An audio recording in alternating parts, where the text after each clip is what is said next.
Supreme Court decision with far-reaching consequences for patents, food, and farmers. The Supreme Court today ruled unanimously that an Indiana farmer violated agri-giant Monsanto's seed patent. You know, there are certain things that the law prohibits. What it prohibits here is making a copy of the patented invention, and that is what he did. The case brought 75-year-old Indiana farmer Vernon Hugh Bowman up against Monsanto, an enormous agricultural corporation that owns more than half the world's seed market.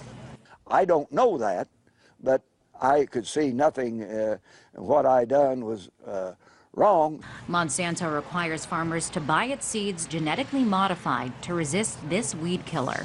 But Bowman bought and planted second-generation seeds from a grain elevator. If they don't want me to go to the elevator and buy that grain, then Congress should pass a law saying you can't do it. The ruling, written by Justice Elena Kagan, says, quote, if simple copying were a protected use, a patent would plummet in value after the first sale of the first item containing the invention. The undiluted patent monopoly, it might be said, would extend not for 20 years, but for only one transaction. And that would result in less incentive for innovation than Congress wanted.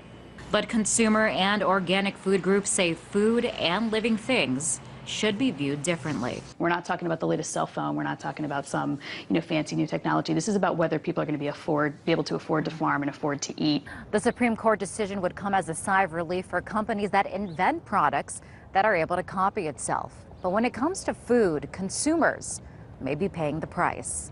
For soybeans, corn, and cotton, the cost for farmers to plant the seeds has skyrocketed. Between 1995 to 2011, the cost per acre rose 325%. This according to the Center for Food Safety. This farmer is saying, I bought seeds that were a next generation removed from what you patented. That patent shouldn't apply here anymore, and Monsanto is saying the patent applies forever. For farmers like Bowman, the Supreme Court decision means they better pay up to use Monsanto's seed, no matter where they come from. And for Monsanto, an agri-giant with massive lobbying power, another victory. In Washington, Liz Wall, RT.